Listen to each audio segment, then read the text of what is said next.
Bueno, el día de hoy vamos a hablar un poco sobre la trilogía bananera.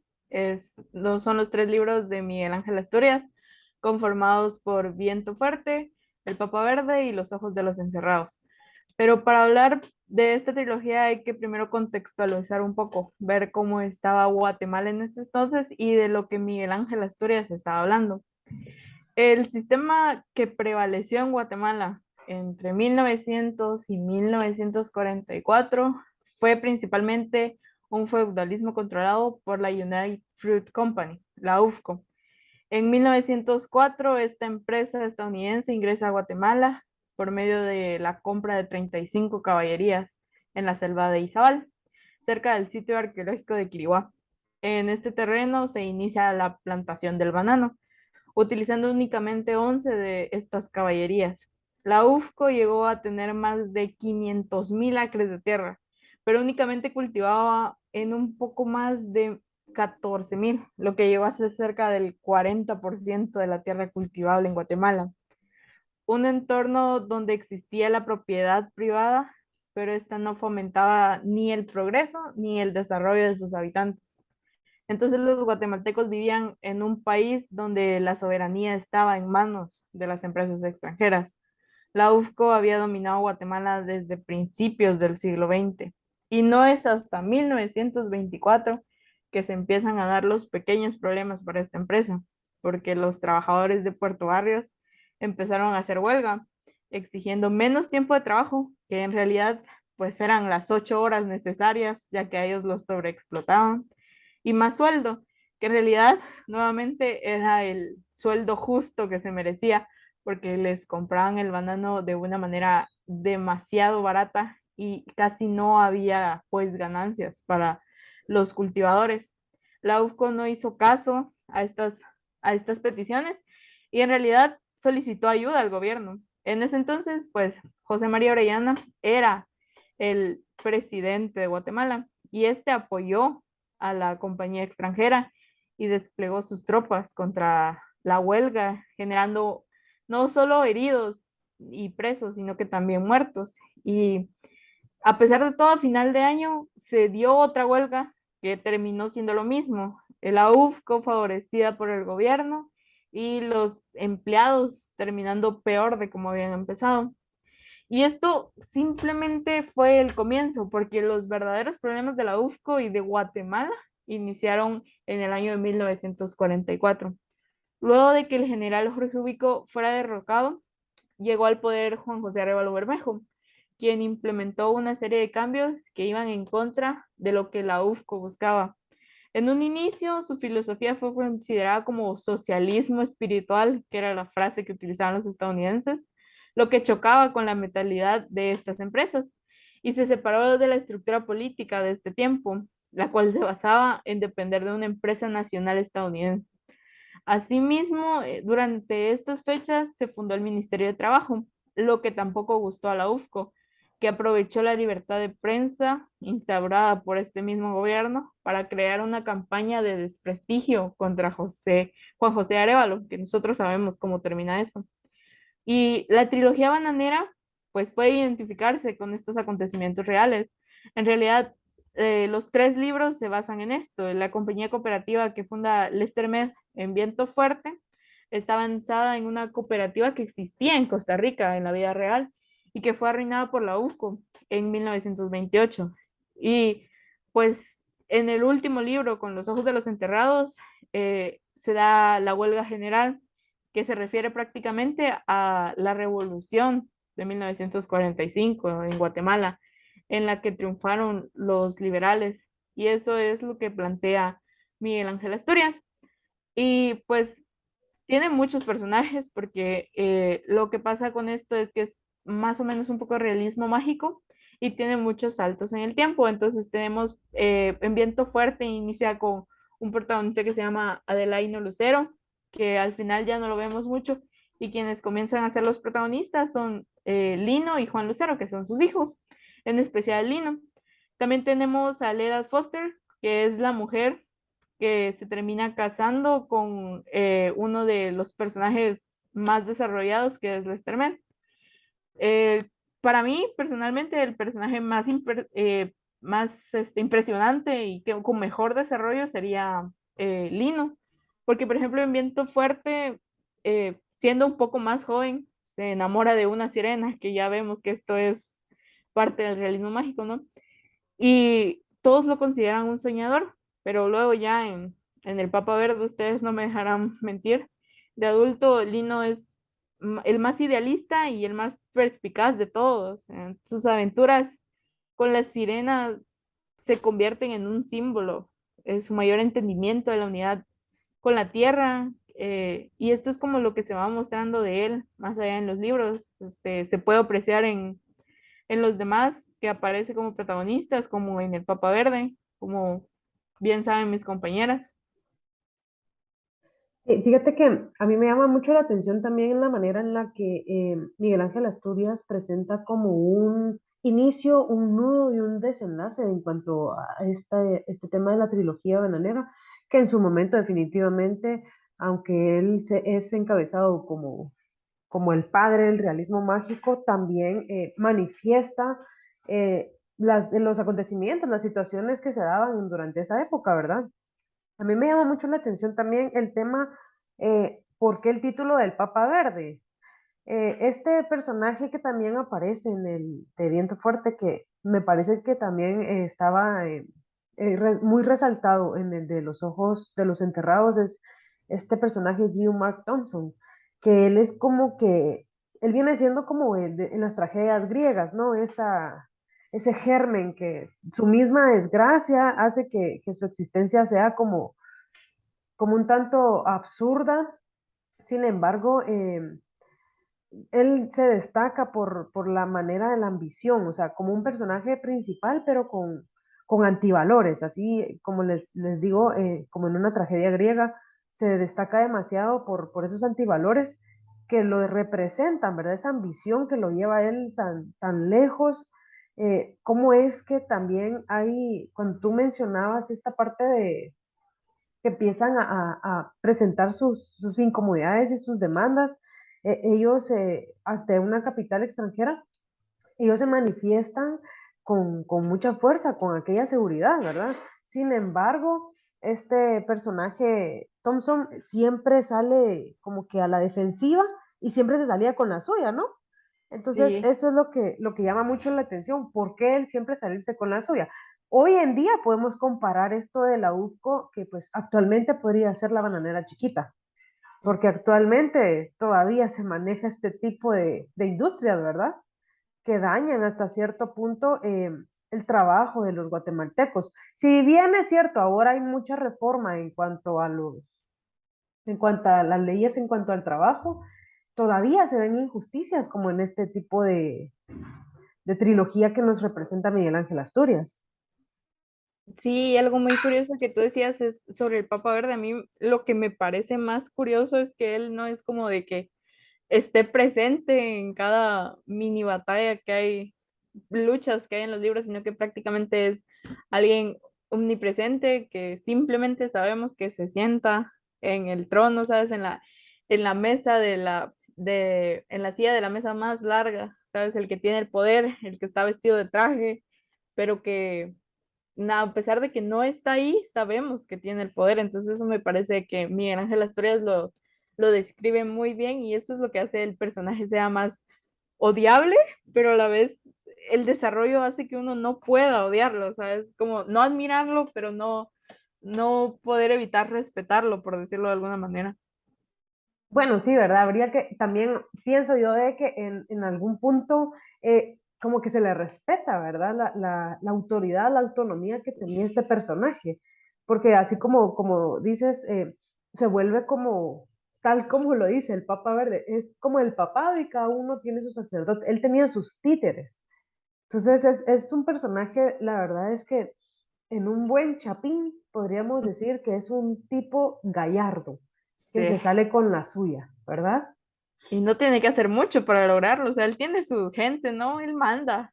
Él está sentado ahí en su sillón cómodamente, incluso estando en Estados Unidos y pues prácticamente siendo dictador de un país pequeño como lo es Guatemala y afectando a todas las microempresas y especialmente a los campesinos, que es la denuncia más fuerte que Miguel Ángel Asturias hace. Exacto, exacto. Cómo es que a mí también me llama mucho la atención la parte en la de los ojos enterrados, cuando él menciona que no le importa, perdón, cuando él menciona que realmente los demás debemos de tener como que una mente abierta, sin embargo, hay que tener cierta paz, ¿verdad? No sé qué dices tú, Lili, en cuanto a ello. Gracias por los comentarios, ¿verdad, chicas? En cuanto a mi opinión personal, pues me llama también la atención y cabe mencionar, ¿no? Que en esta trilogía, entre el primer libro escrito por el Viento Fuerte hasta donde tenemos los ojos de los enterrados, pasan 10 años entre un libro y la publicación del otro. O sea, estamos hablando que Miguel Ángel Asturias no era un escritor improvisado, ¿verdad? Se tomó su tiempo para que cada una de las cosas que él escribiese, pues tuvieran sentido y tuvieran una especie de conexión. Lo que ustedes dicen es muy importante también porque yo veo que Michael Thompson está presente en la trilogía en su totalidad. Entonces, vemos también que es un personaje que va evolucionando conforme va pasando cada una de estas fases, ¿verdad? Por ejemplo, en las primeras dos novelas, él es solamente un representante de la frutera, pero ya en la última, que es la de los ojos de los enterrados, ya en esta última parte, él se vuelve presidente de la compañía. Entonces vemos cómo se va dando esta evolución de este personaje. Sí, claro, Y perdón, Gaby. no, adelante, adelante. Fíjense que si se dan cuenta es como que se enfrentaran dos mentalidades, ¿verdad? En un periodo colonista. Es decir, uno que es que con raíces guatemaltecas, que es Mayari, no sé si lo leyeron, que es aquel que le ama la juventud, esa fuerza que tienen los jóvenes y está contra este Market Thompson, que él tiene, o sea, un sentido general, un amor al dinero, porque ese es su objetivo, ¿verdad? O sea, como bien lo dices tú, Lili, él busca subir y consigue su objetivo. O sea que su objetivo era crecer y así es como lo cumple. Y me recuerda también un poco a esto que ya habíamos visto en Hombres de Maíz, que es esta lucha de pues los mayas contra los maiceros, donde un grupo simplemente cultiva el maíz para como de subsistencia, ¿sí? Lo cultiva para lo necesario, mientras que tenemos al otro grupo que cultiva, por decirlo de alguna manera, solo por morbo, para sacar dinero de eso, para poder aprovecharse de ello. Y es algo que también vemos en esta trilogía, porque cuando uno escucha hablar a los personajes, especialmente en el primer libro, que varios dejan su hogar de nacimiento para irse a estos pueblos donde se supone que hay un mejor trabajo, se supone que van a ganar más dinero y se supone que hay gente respaldando estas creencias, cuando llegan ahí, es un momento muy curioso en el primer libro porque llega un personaje ahí y describe de una manera muy bonita todas las siembras de banano, porque para ellos es más que solo trabajo, ¿no? La compañía lo ve como explotación, como dinero, mientras que ellos al principio sienten este amor por la naturaleza que está presente en muchos de los libros de Miguel Ángel Asturias. Sí, como tú dices, Gaby, creo que hay una gran relación entre personajes y cómo cada uno de ellos percibe y lleva en su memoria y en su recuerdo acerca de sus experiencias personales. Por ejemplo, en el último, que es de los ojos de los enterrados, empieza la narración y la escritura con una mulata llamada Anastasia, ¿verdad? Y vemos en el desarrollo de esta parte de la trilogía, de cómo ella, siendo una señorita, le son quitadas sus tierras y a sus familiares. Y esto la obliga a ella a, a huir, ¿verdad? A migrar en el interior hacia la capital. Entonces vemos cómo ella de tener tierra propia es expulsada de su tierra y forzada a ir a la capital, en donde obviamente no encuentra mayor ayuda al punto de convertirse en una pordiosera. Imagínense esto, ¿verdad? Tiene familia, tiene sobrinos, pero ya no tiene una estabilidad como tal, ¿verdad? Entonces, ella recuerda cómo fue expulsada de su tierra y de pasar a ser una señorita, se convierte en una persona ya de edad avanzada, que lo único que sabe hacer es pedir una limosna. Sí, Prácticamente es como que si se le fuera arrebatado todo, ¿verdad? O sea, prácticamente ella perdió, se le arrebató ese sueño que pues hoy en día podríamos hacer incluso una comparación de cómo se nos es arrebatado los sueños de superación, ¿verdad? En este caso, pues ella podría haber pensado en cultivar tierras o heredarlas, ¿verdad? Que es el objetivo de toda persona al tener propiedades. Sin embargo, a ella se le es arrebatado y a mí me llamó también mucho la atención este tema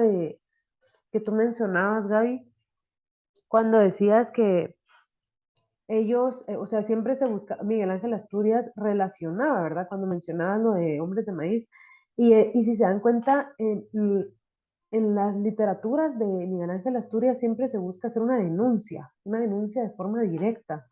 En este caso, pues con el fin del pueblo, ¿verdad? Como tú mencionabas también, que algunos lo hacían cuando cultivaban el maíz era por puro morbo, y en este caso, pues los campesinos al estar trabajando en los guineos o en los bananos, su objetivo era cuidar las tierras, pues que para ellos era algo sagrado, ¿no? Así como lo mencionas tú, Lili, era parte de una heredad, era parte de su vida en sí, ¿verdad? Parte de una historia, una tradición, era algo que ellos pasaban, que venía desde sus antepasados, ¿no?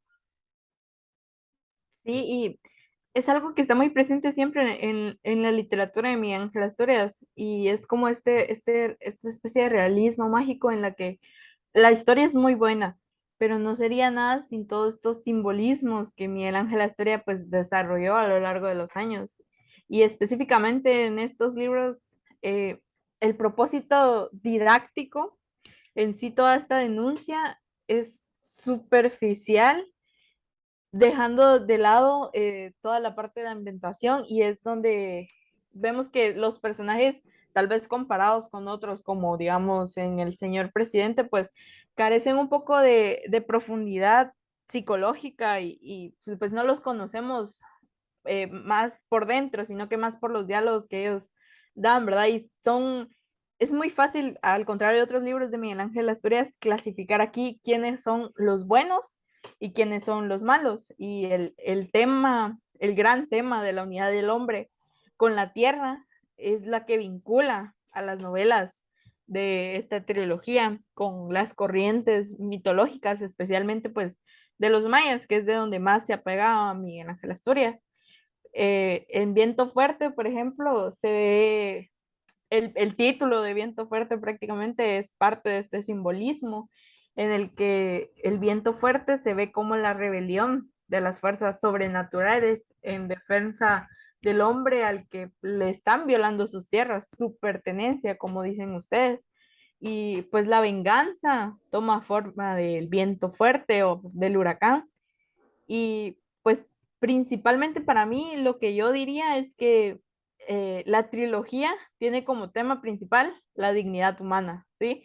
A pesar de todo este fondo mitológico, el propósito francamente político de las novelas de la trilogía las aleja de las corrientes mitológicas que ya conocemos, digamos, en Hombres de Maíz y La mulata de Tal, digamos, que es parte también de Miguel Ángel Asturias. En la trilogía se ve otra vez el poder malévolo encerrado en el materialismo, como se puede apreciar en el Papa Verde. Se personifica por esta tropical platanera, que otra vez sabemos quién es en realidad, teniendo en cuenta el contexto de Guatemala, ¿verdad? Y este poder es visto como una fuerza destructora de toda la dignidad humana. Y a pesar de que pues las tres novelas comparten un tema principal, hay diferencias significativas entre las tres, no solo como en los puntos de vista, sino también en el estilo literario que se puede apreciar. Como dicen ustedes, no fue una trilogía escrita en una semana, sino que Miguel Ángel Asturias entre medio de cada libro se tomó su tiempo y en Viento Fuerte dentro de los simbolismos que se pueden apreciar, porque cada libro tiene su propio simbolismo, en Viento Fuerte el clima y las condiciones económicas se combinan con una fuerza destructora de la compañía para crear un ambiente de frustración, que es algo que se nota en los personajes de Viento Fuerte, la frustración que sienten al momento de ver todo lo que esta empresa está haciendo. La vida de la gente de las montañas pues está llena de desesperanza y de privaciones. Podemos apreciarlo, digamos, en Lucero, que es de los primeros personajes que aparecen, como él pues era un joven lleno de energía e incluso pues el encuentro con la que sería su posterior esposa es pues es dinámico, ¿no? Y todo eso y de repente vemos escenas como la escena del velorio de la mujer de Guberio, que es representativa de este ambiente de desesperanza y de privaciones y la atmósfera en la costa es el aire sofocante entre colores irreales y es como los simbolismos que yo pude apreciar, las descripciones poéticas también de esta tierra tropical en la que el lector pues está viviendo, da la impresión de estar nadando a través del libro en medio de este oro verde que es algo muy simbólico dentro del primer libro, que a mí me parece es un muy hermoso. El oro verde, siendo prácticamente las hojas de los plátanos, es de los simbolismos más bonitos que yo he podido leer de Miguel Ángel Asturias. Sí, como dices, Gaby, ¿verdad? Creo que cada uno de nosotros encontró en estos libros alguna manera de simbolismo o representación guatemalteca, ¿verdad? Por ejemplo, también hablando acerca de los títulos de cada uno, encontramos también en lo que son los ojos de los enterrados, ¿verdad? Que él piensa y se basa en este título a raíz de una leyenda guatemalteca, ¿verdad? Que los muertos no descansan del todo, ¿verdad? Están en sus tumbas, pero no descansan. Entonces, está la idea esta de que ellos van a cerrar los ojos solo cuando haya justicia real, ¿verdad? Porque estas personas de alguna u otra manera perdieron la vida injustamente.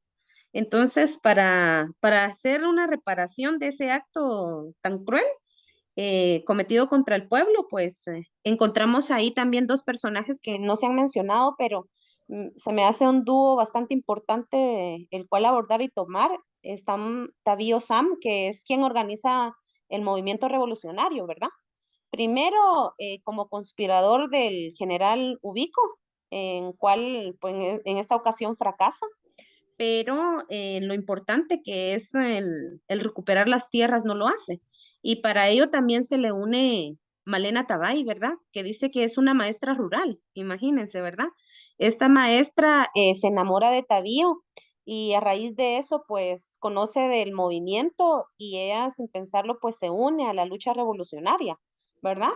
Entonces encontramos presentes a ambos, ¿verdad? Que empiezan a luchar con un mismo fin, ¿verdad? Que es el que le puedan regresar a las tierras, a las personas y de alguna otra manera que las personas que también tuvieron su lucha pero no lograron sobrevivir, pues puedan descansar.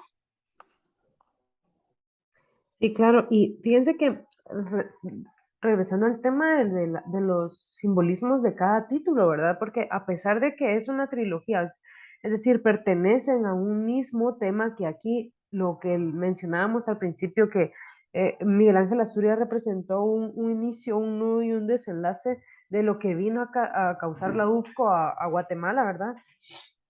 Podemos decir que sin duda alguna, primero, pues Asturias es uno de los mayores novelistas, ¿verdad? Que con el vigor de su imaginación, la audacia con la que él complica esta escritura, ¿verdad? El lirismo violento que utiliza, pues eh, evoca visiones para otros escritores. Sin embargo, los simbolismos que él utiliza también tienen bastante profundidad. Bien, ya lo dijo Gaby con el simbolismo de viento fuerte y Lili con el de los ojos de los enterrados, perdón, pero veamos entonces un poquito del simbolismo del Papa Verde. En este, pues, a pesar de que aquí sí podría ser que el mayor protagonista era este Marker Thompson, se encontraba fuera, podríamos decir que prácticamente un neoyorquino dominaba en un país que él ni siquiera estaba presente, pues. Entonces, podría ser que era parte como de una dinastía en la que él solo daba órdenes a pesar de la distancia y se ejecutaban, ¿verdad?